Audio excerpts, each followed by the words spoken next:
मंत्रिमंडल के मेरे सहयोगी श्रीमान Rajnath ji, chief of defence staff general Bipin Rawat ji, सेना के तीनों अंगों के प्रमुख, भारत सरकार के सभी उपस्थित उच्चाधिकारी,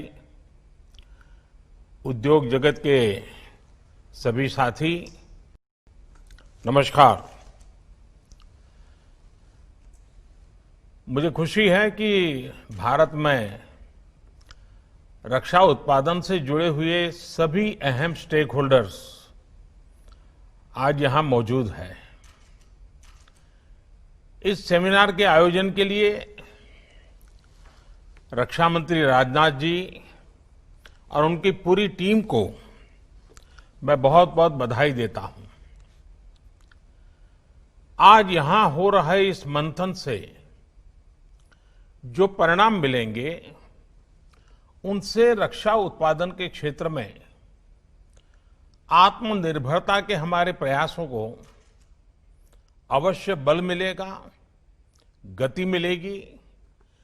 और आप सबने जो सुझाव दिए हैं, आज आपने एक सामूहिक मंथन किया है, वो अपने आप में आने वाले दिनों के लिए बहुत उपकारक होगा।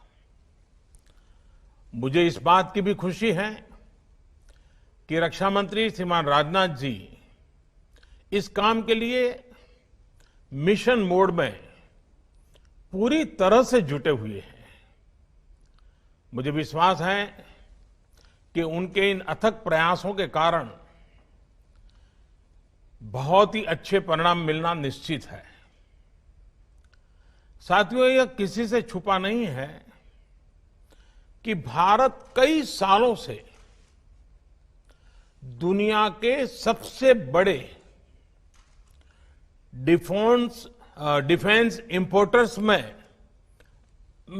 एक प्रमुख देश रहा है। जब भारत आजाद हुआ था, उस समय रक्षा उत्पादन के लिए भारत में बहुत सामर्थ्य था। उस समय भारत में 100 साल से अधिक समय से स्थापित रक्षा उत्पादन का इकोसिस्टम था और भारत जैसा सामर्थ्य और पोटेंशियल बहुत कम देशों के पास था। लेकिन भारत का दुर्भाग्य रहा कि दशकों तक इस विषय पर उतना ध्यान नहीं दिया गया जितना देना चाहिए था। एक प्रकार से ये रूटीन एक्सरसाइज बन गया, कोई गंभीर प्रयास नहीं किए गए। और हमारे बाद में शुरुआत करने वाले अनेक देश भी पिछले 50 साल में हमसे बहुत आगे निकल गए। लेकिन अब स्थिति बदल रही है। पिछले कुछ वर्षों में आपने अनुभव किया होगा कि हमारा प्रयास इस सेक्टर से जुड़ी सभी बेड़ियां तोड़ने का एक निरंतर प्रयास है। हमारा उद्देश्य है कि भारतीय में मैन्युफैक्चरिंग बढ़े, नई टेक्नोलॉजीज का भारत में ही विकास हो और प्राइवेट सेक्टर का इस विशेष क्षेत्र में अधिकतम विस्तार हो। और इसके लिए लाइसेंसिंग प्रक्रिया में सुधार, एक्सपोर्ट की प्रक्रिया का सरलीकरण, ऑफसेट के प्रावधानों में सुधार, ऐसे अनेक कदम उठाए गए हैं। साथियों, मेरा मानना है कि इन कदमों से भी अधिक महत्वपूर्ण है रक्षा क्षेत्र में देश में एक नई मानसिकता हम सब अनुभव कर रहे हैं। एक नई मानसिकता का जन्म हुआ है। आधुनिक और आत्मनिर्भर भारत के निर्माण के लिए रक्षा क्षेत्र में आत्मविश्वास की भावना अनिवार्य है। बहुत लंबे समय से देश में चीफ ऑफ डिफेंस स्टाफ की नियुक्ति पर विचार किया जा रहा था, लेकिन निर्णय नहीं हो पा रहा था। यह निर्णय नए भारत के आत्मविश्वास का प्रतीक है। बहुत लंबे समय तक रक्षा उत्पादन में विदेशी निवेश की अनुमति नहीं थी। श्रद्धेय अटल जी की सरकार के समय यह नई पहल की शुरुआत हुई थी। हमारी सरकार आने के बाद इसमें और सुधार किए गए और अब पहली बार इस सेक्टर में 74% तक एफडीआई ऑटोमेटिक रूट से आने का रास्ता खोला जा रहा है। यह नए भारत के आत्मविश्वास का परिणाम है। दशकों से ऑर्डिनेंस कारखानों के सरकारी विभागों की तरह ही चलाया जा रहा था। एक सीमित विजन के कारण देश का नुकसान तो हुआ ही, वहां जो काम करने वाले लोग थे, जिनके पास टैलेंट थी, कमिटमेंट था, मेहनती थे, ये हमारा बहुत ही अनुभव से संपन्न हमारा जो मेहनत करने वाला श्रमिक वर्ग वहां जो है, उनका तो बहुत नुकसान हुआ। जिस सेक्टर में करोड़ों लोगों के रोजगार के अवसर बन सकते थे, उसका इकोसिस्टम बहुत ही सीमित रहा। अब ऑर्डिनेंस कारखानों का कॉर्पोरेटाइजेशन करने की दिशा में हम आगे बढ़ रहे हैं। इस प्रक्रिया के पूरा होने पर श्रमिकों और सेना दोनों को बल मिलेगा। यह नए भारत के आत्मविश्वास का प्रमाण है। साथियों, रक्षा उत्पादन में आत्मनिर्भरता को लेकर हमारा कमिटमेंट सिर्फ बातचीत में या फिर कागजों तक ही सीमित नहीं है। इसके कार्यान्वयन के लिए एक के बाद एक ठोस कदम उठाए गए हैं। सीडीएस के गठन के बाद सेना के तीनों अंगों में प्रोक्योरमेंट पर समन्वय बहुत बेहतर हुआ है। इससे डिफेंस इक्विपमेंट्स की खरीद को स्केल अप करने में मदद मिल रही है। आने वाले दिनों में डोमेस्टिक इंडस्ट्री के लिए ऑर्डर्स का साइज भी बढ़ने वाला है। यह सुनिश्चित करने के लिए रक्षा मंत्रालय के कैपिटल बजट का एक हिस्सा अब भारत में बने उपकरणों के लिए अलग से रख दिया गया है। हाल में आपने देखा होगा कि 101 डिफेंस आइटम्स को पूरी तरह से घरेलू खरीद के लिए सुरक्षित कर दिया गया है। आने वाले दिनों में इस लिस्ट को और व्यापक बनाया जाएगा। इसमें और आइटम जुड़ते रहेंगे। इस लिस्ट का उद्देश्य आयात को रोकना मात्र नहीं है, बल्कि भारत में उद्योगों को प्रोत्साहित करने के लिए यह कदम उठाया गया है। इससे आप सभी साथियों को, चाहे वो प्राइवेट सेक्टर हो, पब्लिक सेक्टर हो, एमएसएमई हो, स्टार्टअप हो, सभी के लिए सरकार की भावना और भविष्य की संभावना अब आपके सामने ब्लैक एंड व्हाइट में क्लियर है।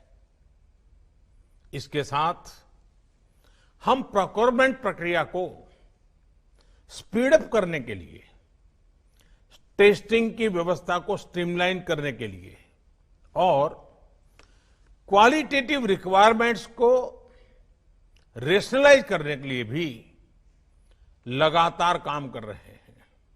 और मुझे खुशी है कि इन सभी प्रयासों को सेना के तीनों अंगों का बहुत ही कोऑर्डिनेटेड रूप में बहुत ही सहयोग है, एक प्रकार से प्रोएक्टिव भूमिका है। साथियों, आधुनिक उपकरणों में आत्मनिर्भरता के लिए टेक्नोलॉजी अपग्रेडेशन जरूरी है।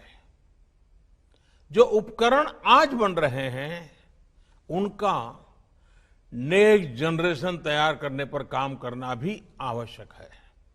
और इसके लिए डीआरडीओ के अलावा प्राइवेट सेक्टर में और एकेडमिक इंस्टीट्यूशंस में भी रिसर्च और इनोवेशन को प्रोत्साहित किया जा रहा है।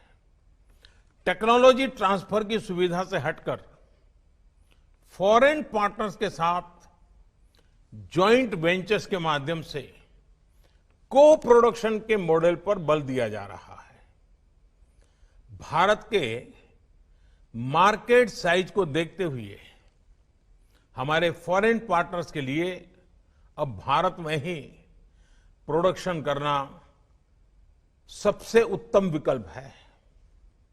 साथियों, हमारी सरकार ने शुरू से ही रिफॉर्म, परफॉर्म एंड ट्रांसफॉर्म इस मंत्र को लेकर के हमने काम किया है।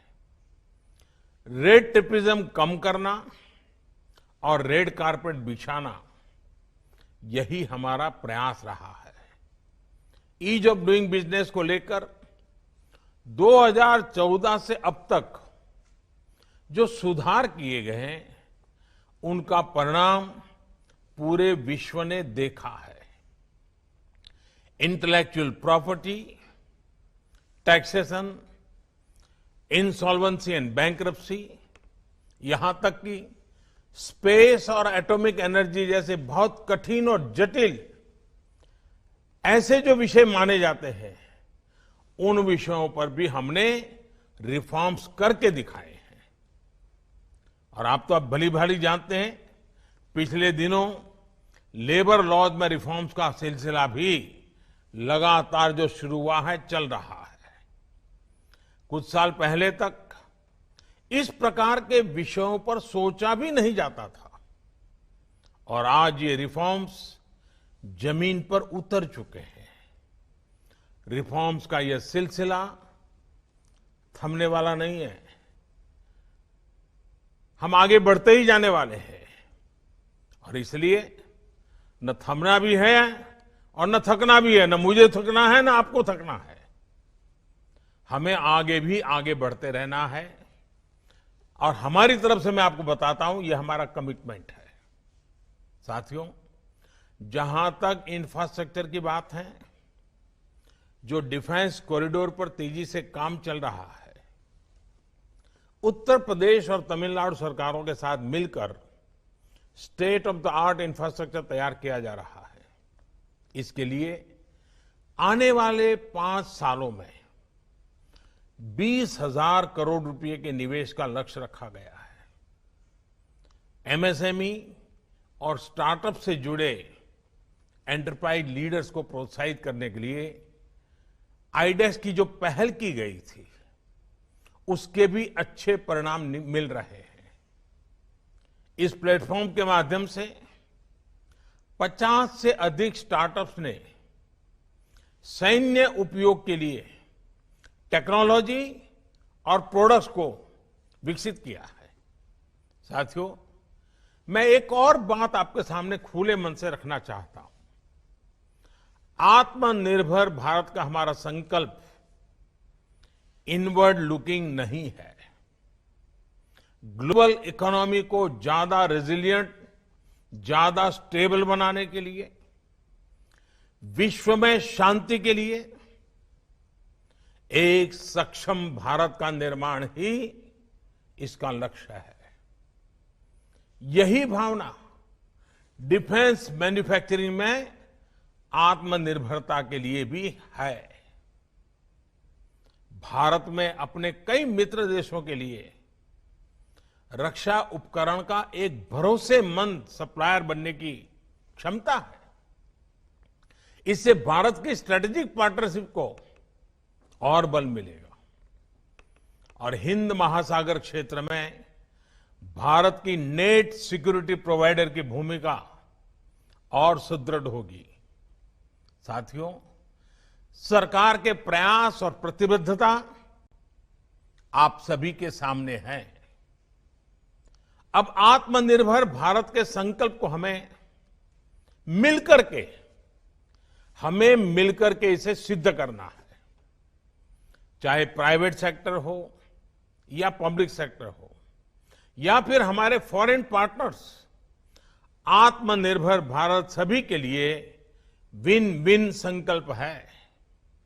इसके लिए आपको एक बेहतर इकोसिस्टम देने के लिए हमारी सरकार प्रतिबद्ध है। यहां आपकी तरफ से जो भी सुझाव आए हैं वे बहुत ही उपयोगी सिद्ध होने वाले हैं और मुझे बताया गया है कि defence production and export promotion policy का ड्राफ्ट सभी स्टेक होल्डर्स के साथ साझा किया गया है। आपके फीडबैक से इस पॉलिसी को जल्द से जल्द लागू करने में मदद मिलेगी। यह भी जरूरी है कि आज का ये सेमिनार एक वन टाइम इवेंट न रहे, बल्कि आगे भी ऐसे आयोजन होते रहें।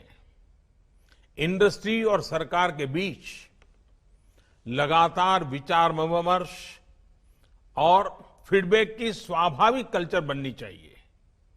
मुझे विश्वास है कि ऐसे सामूहिक प्रयासों से हमारे संकल्प सिद्ध होंगे।